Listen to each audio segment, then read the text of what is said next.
আমার আপনার সবার পছন্দের রেসিপি শুক্তের রেসিপি নিয়ে চলে এসেছি আজকে। হ্যালো এভরিওয়ান, কেমন আছেন আপনারা সবাই? যে যেমন আছেন ভালো থাকবেন এই কামনাই করি। আমিও মোটামুটি ভালো আছি। তারপর আজ অনেক দিন পর রান্নাঘরে ঢুকলাম আর সকাল সকাল সমস্ত রকমের কাটাকুটি সবজি নিয়ে চলে এসেছি আপনাদের সঙ্গে শেয়ার করতে শুক্তোর রেসিপি। আজকের শুক্তোটা একদম অন্যরকম বানাবো। আজ শুক্তো হলো দুধ শুক্তো। পুরো রেসিপিটা দুধ দিয়ে বানাবো, তো তার জন্যই কিন্তু দেখতে হবে পুরো রেসিপিটা। কোনোভাবে স্ক্রিপ্ট করে গেলে কিন্তু দুধ শুক্তোর রেসিপিটা আর শেখা হবে না। আমরা তো এমনি নর্মাল শুক্তো খেয়েইছি, তো এইভাবে যদি শুক্তো বানায় তার টেস্ট কিন্তু একদম অন্যরকম হয়। তাতে কোনো এক্সট্রা করে বেশি ঘি মশলা অনেক কিছুর প্রয়োজন হয় না, শুধু একটু প্রয়োজন হয় একটু বেশি দুধের। তো সেই জন্যই আজকে নিয়ে চলে এসেছি দুধ শুক্তোর এই রেসিপিটা। প্রথমেই কি করেছি, ভালো করে করলাগুলোকে ভেজে নিচ্ছি একদম খড়খড়ে করে। তার সঙ্গে দিয়ে দিয়েছিলাম শুক্তোর বড়ি, সেগুলোকেও ভেজে নিয়েছি। আর এক সাইড করে দিয়ে দিলাম আলুগুলোকে একটু মোটা করে কেটেছি, যেহেতু ডাঁটাগুলো বেশ অনেকক্ষণ ধরে সেদ্ধ হবে, না হলে ডাঁটা শক্ত রয়ে যাবে, তাই জন্য কিন্তু শুক্তোর সঙ্গে দিয়ে দিয়েছি মোটা মোটা করে আলু কেটে। এইবার আমি এর ওপর থেকে সরিষার তেল আর সঙ্গে দিয়ে দিচ্ছি কাঁচা কলা, আর তার সঙ্গে দিয়ে দিচ্ছি রাঙা আলু, সব একসঙ্গে দিয়ে ধীরে ধীরে ভেজে নেব। ভালো মতন ভাজা হয়ে গেলে ওপর থেকে কিন্তু অল্প একটু হলুদ নুন ছড়া দিয়ে দিচ্ছি। আপনারা যদি শুক্তোর কালারটা একদম হোয়াইটের ওপর রাখতে চান তাহলে কিন্তু নিশ্চয়ই হলুদটা ব্যবহার করবেন না। আমি সেইভাবে হলুদ ব্যবহার করিনি, একদম কম পরিমাণ হলুদ এর মধ্যে ব্যবহার করেছি। তো আপনারা চাইলেও কিন্তু এটা স্কিপ করে যেতে পারেন। তো ধীরে ধীরে এইভাবে ওপর থেকে রাঙা আলু আর ডাঁটা দিয়ে অল্প করে নাড়িয়ে চাড়িয়ে নেবেন। আর কেউ কেউ দেখেছি শুক্তে আলাদা করে বেগুনগুলো ভেজে নেয়, তো তা না করলেও হবে, এর সঙ্গে অল্প করে ভেজে সেদ্ধ করে নিলেই হবে। যেহেতু বেগুন চট করে গলে যায় তাই জন্যই বলছি আলাদা করে ভাজার কোনো প্রয়োজন নেই। তো এইভাবে আমি সব সবজিগুলোকে নাড়িয়ে চাড়িয়ে নিচ্ছি।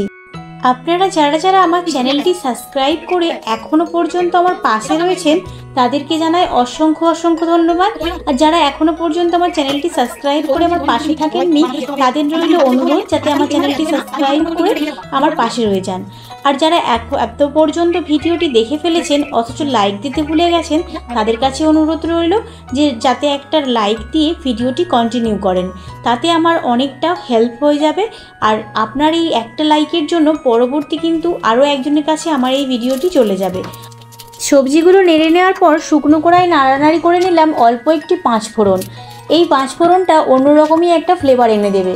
শুকনো কড়াই পাঁচফোড়নটা নাড়িয়ে নিয়ে আমি কিন্তু নামিয়ে নেব ঠুকঠুকির মধ্যে, ওটাকে ভালো করে গুঁড়ো করে নেব। তারপরে কড়ার মধ্যে দিয়ে দিচ্ছি সরিষার তেল আর সঙ্গে একটু পাঁচফোড়ন, তার মধ্যে দিয়ে দিচ্ছি তেজপাতা আর একটা শুকনো লঙ্কা, সঙ্গে একটু আদা বাটা। এটাকে ভালো করে নাড়িয়ে চাড়িয়ে নেব। ভালো মতন নাড়ানো চাড়ানো হয়ে গেলে ওপর থেকে দিয়ে দিচ্ছি শুক্তোর জন্য অল্প একটু পোস্ত বাটা। তো সব কিছু দিয়ে এবার ভালো করে নাড়িয়ে চাড়িয়ে নিয়ে অল্প একটু জল দিয়ে ভালো করে কষিয়ে নেব মশলাটাকে। তেলের পরিমাণটা একদম কম রেখেছি, যেহেতু গরমের দাপটটা ধীরে ধীরে খুবই বাড়ছে, তাই জন্য তেল মশলাটা একটু কমই ব্যবহার করলাম। তো তার ওপর দিয়ে দিচ্ছি অল্প একটু হলুদ আর অল্প একটু ধনে গুঁড়ো। এইবার ভালো করে নাড়িয়ে চাড়িয়ে নেব। ভালো করে কষানো হয়ে গেলে ওপর থেকে কিন্তু দুধ দিয়ে এটাকে ভালো করে ফুটিয়ে নেব। ভালো মতন করে ফুটিয়ে নিয়ে ওপর থেকে ভেজে রাখা সবজিগুলো দিয়ে দেব। দুধটা কিন্তু আমি 2-3টে স্টেপে দেব। তো প্রথম এই একবার দিলাম 1 কাপ মতো, তারপর সবজিগুলো দিয়ে ভালো করে কষানো হয়ে গেলে আর 1 কাপ দেব, আর যখন দেখব পুরো সবজি সেদ্ধ হয়ে গেছে তখন 1/2 কাপ দেব। তাহলে মেজারমেন্টটা নিশ্চয়ই বুঝে নিতে আপনাদের কোনো অসুবিধাই হলো না এই পর্যন্ত। এইবার নাড়িয়ে চাড়িয়ে নিয়ে ওপর থেকে স্বাদ মতো লবণ দিতে কিন্তু ভুল করব না। ওপর থেকে স্বাদ মতো লবণ দিয়ে অল্প করে কষাতে থাকবো এইভাবেই। খুব বেশি গ্যাসের ফ্লেমটা হাই করব না, মিডিয়াম রেখেই কিন্তু পুরো রান্নাটা করব।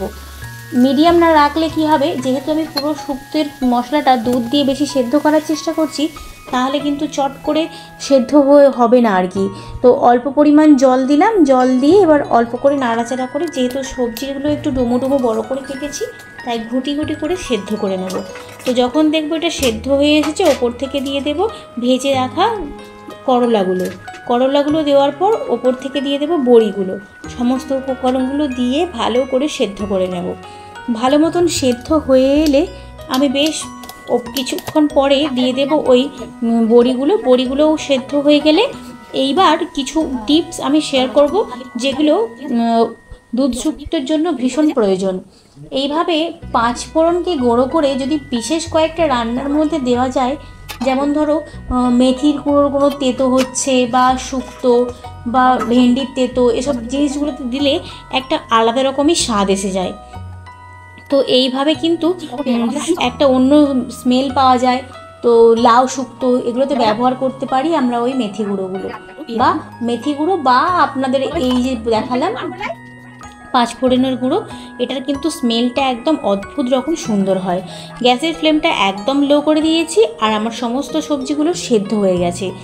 খুব একটা গলা গলা ভাব করবো না, এরম শক্ত শক্তই রাখবো। আর শুক্তের কালারটা দেখুন কত সুন্দর এসেছে। গরম গরম ভাতে অল্প একটু লেবু আর ঘি দিয়ে কিন্তু এই শুক্তো আপনারা অনায়াসে পরিবেশন করতে পারেন। আর শুক্তোটা একদম কাজবাড়ি স্টাইলে হয়েছে, খেতেও পুরো কাজবাড়ির মতোই লাগছিল। কয়েকটা জিনিসের জন্য এর গুণ এত বেড়ে যাবে, যেমন ধরুন ওপর থেকে সবশেষে ঘি দিয়ে দিলেন। ঘিটা কিন্তু একটু বেশি পরিমাণ দিতে হবে, তাতে কিন্তু একদম স্বাদটা অসাধারণ হয়ে যাবে। তো এইভাবে নাড়িয়ে চাড়িয়ে নিয়ে আমি ওপর থেকে যখন দেখব সমস্ত বড়িটাও সেদ্ধ হয়ে গেছে, গ্যাসের ফ্লেমটা একদম বন্ধ করে দেবো। বন্ধ করে দিয়ে ওপর থেকে যে গুঁড়ো করে রেখেছিলাম 5 ফোড়নটা ওপর থেকে দিয়ে দিলাম। 5 ফোড়নটা দিয়ে এইভাবে নাড়িয়ে চাড়িয়ে নেব। নাড়িয়ে চাড়িয়ে নিয়ে গ্যাসটা বন্ধ করে এইবার লাবিয়ে নেব। আমার তো শুক্তের রেসিপিটা রেডি হয়ে গেল। এবার কিন্তু আপনাদের পালা। অবশ্যই বাড়িতে একদিন বানিয়ে দেখুন, কেমন লাগলো আমার এই শুক্তোটা কমেন্ট করে জানাতে ভুলবেন না। যদি ভালো লেগে থাকে একটা লাইক করে যাবেন, যাওয়ার আগে কমেন্ট করে যেতে কিন্তু ভুলবেন না। যারা যারা আমার চ্যানেলে নতুন এসেছেন, যাওয়ার আগে চ্যানেলটি সাবস্ক্রাইব করে যাবেন, আর অবশ্যই বেল আইকনটি প্রেস করে যাবেন, যাতে পরবর্তী ভিডিওটি নোটিফিকেশানটা প্রথমে আপনার কাছেই পৌঁছে যায়। তো আমার কিন্তু দুধ শুক্তো একদম রেডি। এইবার শুধু গরম গরম ভাতে পরিবেশন করার পালা। আমি তো খেলাম, এবার কিন্তু আপনাদের পালা। গরম গরম ভাতে সেদিন ছিল পটলের পকোড়া, আর সঙ্গে দুধ শুক্তো, আর তার সাথে লেবু আর অল্প একটু ডাল। তো এইবার ভাতে পরিবেশন করে নিচ্ছি। গন্ধরাজ লেবুর সঙ্গে কিন্তু ধোঁয়া ওঠানো ভাত রয়েছে, আর তার সঙ্গে রয়েছে আমার ওই দুধ শুক্তো রেসিপি। বাঙালির পাতে শুক্তো থাকবে না, তা কিন্তু একটা কেমন মন ফসফস করে বলুন। যেমন ধরুন মাছ আর শুক্তো, এই দুটো আমাদের এত প্রিয় কি বলবো। তো আমরা কিন্তু ভালো শুক্তো খেতে গেলে আমাদের কাজ বাড়িতেই একমাত্র পাওয়া যায়। তো এইভাবে যদি বাড়িতে বানিয়ে খাওয়া যায় তাহলে কিন্তু অসাধারণ লাগবে। আজকের মতো চলি, দেখা হচ্ছে পরের ভিডিওতে। নিয়ে চলে আসবো নতুন কোনো একটা রেসিপি। ততক্ষণে সবাই সুস্থ থাকবেন।